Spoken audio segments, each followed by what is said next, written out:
This is Jesus and Lindsey, recent high school graduates, and they've heard my question, what do you think happens after this life? So how would you answer that question? Even this blow my cameras I'm not sure what happens after that. Right now, I'm just thinking about what to do with this life. I think, when you die, you'll figure it out. kind of make it up as you go along. Yeah, right now, I say, some people say take care of one thing at a time. Yeah. Take care of this life first, and then worry about the next one. Do you feel like there is another life though? Like, there is another life? Are you sure? Or like, yeah, like if you were to place a bet on it or whatever, bet your life on it, do you think you'd have like a part of you that'll go on after your body dies? Like a soul, or not like the soul, but I guess you call it your soul. I think it's just gonna. It won't be me, it's not gonna be me, but whatever comes out of me, whatever stays, will have its own life to worry about. So it's like somebody else. Yeah. So wouldn't do you think that what you have learned and gone through in this life won't affect it, or like is it a part of your personality? Do you think? Yeah.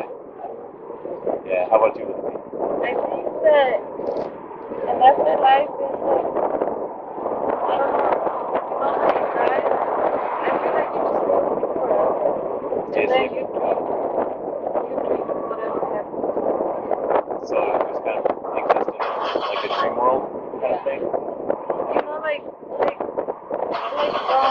Yeah, it's like your soul is gone. Your body and like your memories, like I look, this one time I woke up. I don't know, it happens to a lot of people and like it has different meanings, but one time I woke up, I was asleep and then I opened my eyes, but I couldn't move and I couldn't scream or nothing. Like I was just scared. Like in a half sleep state? Yeah, like I couldn't wake up and like I was psychology, it says one thing and then like people like those people that read the cards and everything, they have their own meaning and then other people the only person who gave me a good answer or that I thought it was since I'm Mexican, my culture, they say that when that happens to you, it's because the dead went on top of you. I don't know. Was that was there a person told you that? Yeah, they said one person told me that, and then another one told me that my soul traveled to, it was out of my body, and that my body woke up with my soul was dead. That's what they told me. Yeah. Now, was this like a spiritist or a medium or someone that you went to like you pay money and they tell you things? No, I didn't go to that. I just read one of my friend's mom. She read a book and it said that. Okay. Yeah. Now, do either of you have a kind of a church background or religious background at all? Or Catholic? Yeah. And are you still pretty active? You grew up in the Catholic Church, went to catechism? Oh, okay. So. Yeah, I used to be able to. Oh, really? So you're kind of at the point in life where you have to kind of decide, well, that was what I grew up in. Now, what am I going to believe for myself? And where would you say you're falling on that? Do you think, trying to look in the future, if you have kids, would you raise your kids to go to the Catholic Church? I think, yeah, well, it's not that I don't believe it, the stuff that they told me. It's just that, I'm not, it's not like a big focus in my life. It's not, I don't know how to say it.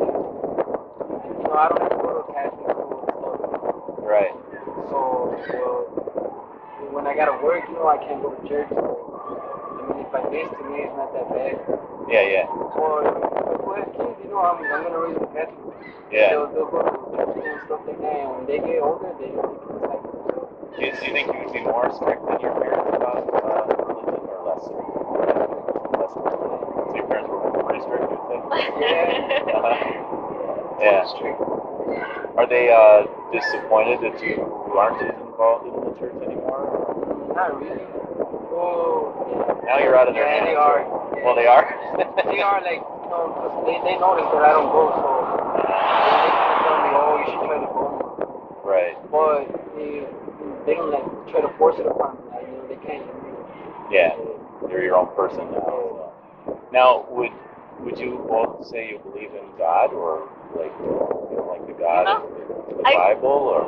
I question myself, like I started college. I started high school, and I was taking psychology, and they were talking about how the world, like all the things that appeared, and like how the galaxies, how the stars collide, and that's how they were created and all that. Yeah. And then, that made me just start thinking, like, I don't know, is it religion? I don't know what, I asked myself, is it religious? Is it a religion thing? And I asked my mom, and she's like, she kind of got offended. She's like, I don't know what you're asking yourself, that, because we raised in Catholic, we go by what we were raised by, you shouldn't be thinking about that. Don't ask questions. Yeah, and to me it's I don't know. I believe what my mom wants, but yeah. One thing that might help is as I've talked to different people, I've noticed there's two kinds of questions. And they could be the same questions, but people ask questions for two different reasons. So one is to prove that God doesn't exist, and therefore they don't have to follow him or obey him or be held accountable to him. And others, it sounds like you have legitimate questions. It's okay, they're telling me this is how the world existed, but yet the Bible has a different way of how it, came to be. And so, I guess I would just encourage you to, I don't think God is afraid of your questions, but then again, there are people who are trying to find ways to not believe in God, and they're not asking sincere questions because they're not willing to listen to answers, So, I don't know, it's something to think about. So I would say that there are a lot of... Yeah, and I guess I became a Christian when I was 17, and so that would be about the age where, you start, well, some people ask those kind of questions earlier than that even too, but I guess because I know that when I became a Christian, what I found out, when I say I became a Christian, what happened was I understood that I've sinned, I've broken God's commands. I've broken, the Ten Commandments, for example. I've sinned against God, and yet God has forgiven me through what he did on the cross, what Jesus did on the cross. And so when I found that out, I wasn't trying hard to prove God doesn't exist, because I don't have to fear Judgment Day anymore. I know I'm guilty. I know I'll be found guilty on Judgment Day, but I also know there's forgiveness there because of Jesus. And so I would be in the category of, well, I had questions, but I'm not trying to prove God doesn't exist. Does that make sense? Yeah. So maybe I had, I approached the questions in a biased way. I don't know. But I do believe there is a God, and he did make the world like he said he did. And part of the reason for that is because if he's that big and that great, why wouldn't he? He could do it. Well, how big and that great? What do you? I don't know. I just got myself how all these people know that they actually know that. As far as like the Bible? Yeah. I mean, that's worth like talking hours and hours about. Yeah, because like I was taking religion class. It was called Christianity. Okay. And like they talk a lot about Was it like the history of Christianity or the origins of it? Yeah, like where the Bible came from Yeah. and things like that? Okay. Yeah. And then again, I know different professors are going to have different opinions, you know. Like a lot of people, like that movie that's out right now, Noah, right? A lot of people look at an event like that and they think, well, how could water have covered the earth, right? And I mean, it doesn't normally happen, you know? And they try to explain it in scientific terms, and really the Bible is basically saying it happened on God's terms, like He made it happen, and so they try to explain everything in the Bible from like a scientific point of view, and it's not meant to be explained that way, you know. So it's kind of cold out here. Yeah. So I'll just make it real quick as far as like kind of like some of my questions.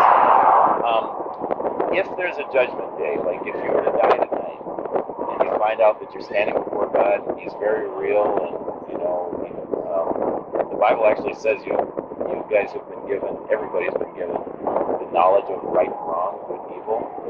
So we know good from bad, and yet I think you'd probably be willing to admit you haven't been perfect, right? So how do you think you'd do standing on God before Him on judgment day? You know? Well, you say you might forgive me, you know? Yeah. It says there's forgiveness, so I don't know how much you would forgive. So you do hope you would be forgiven? Yeah, you know, who wants to suffer their life? Right. Right. So kind of the idea is, and the good news of the Bible is that we can be forgiven for our sins. And that good news doesn't make sense unless we receive the bad news, which is yes, we have sinned. And a lot of people have a hard time with that. They think, oh, I'm a good person. As a matter of fact, most people I talk to think they're good enough to go to heaven. You know? Either that, or they think, well, God will just kind of like forget about my sin. He'll just kind of let me go because I'm not so bad, right? I'm not a murderer or bank robber or whatever, you know? The Bible actually says nobody has kept God's law. We've all knowingly broke His laws. We have a conscience. We know right from wrong, and yet we break His laws anyway. And it says that we don't deserve heaven for that. It does say we deserve punishment in hell. That's the bad news. I want you to know that. I realize that's horrible news. I wouldn't want to go there myself. I wouldn't want you guys to go there. See what I'm saying? The good news is God is just, so He will punish sin, but He allowed His Son to take that punishment for us in our place. So God is just. I think we would want God to be just. He would be a God who loves justice and wants, you know, there needs to be a consequence for sin. You know, you wouldn't want like a child molester to go free. You know, you want there to be a punishment. You know? God says, yes, there is a punishment for sin, for all sin. So He's perfectly just. But then He says, but I love you so much, I'm willing to take that punishment in your place. And that's what touched my heart when I was 17. It was like, you died on that cross for me, and you know, and for anyone who will trust you. And it became very real to me. And I want that for other people too. You know, I want that for you guys to know that forgiveness that can come from faith in Jesus. Most people make the mistake of thinking, I think I can be good enough to get to heaven. And that's, you know, the Bible says we can't. We've already won it, you know. But Jesus took our punishment in our place. So I told you I'd keep it short. I know it's cold out, but just to give you guys something to think about, okay? Is that cool? Was this okay doing this? Yeah. You know, like what would you tell the church people that are watching? is it okay to be like for a stranger to come up and talk to you on the street as long as I'm willing to listen to your point of view? Sure, right now, you know, like, there's a lot of people like go out walking already. You know, like the Christian people, like you know how they go. Yeah. They go walking out and they start. We like when I was little, there was a girl who used to go to a house. Okay. And then, you know, the church, the Christian people, the guys, we like they would go to our house and we would play soccer with them. Okay. Like, Yeah. I know around here there's, in this neighborhood, I know there's a lot of Jehovah's Witnesses and a lot of Mormons. They actually have like different beliefs about who Jesus is and stuff like that. And then there's the Hammond Baptist Church, the Indiana Church. You guys are probably familiar with them, right? Because they come around all the time. Yeah. So I think, as far as I know, I think that's a good church. They follow the Bible and everything. So. Well, thanks for talking to me. you know what, as long as you're nice to someone, you know, approach them in a good way, you know, the people want to talk to you. Yeah. Like, why not? Why not? You know, the roads to the route. Yeah. The people that I talk, you know, like at church, really think, well, I don't want to offend anyone. I think if I say something the wrong way, it'll turn people off, and they'll never want to follow God. You know, and don't be rude. Don't be a jerk about it. Yeah, don't be a jerk about it. There you go. Yeah. Cool. All right.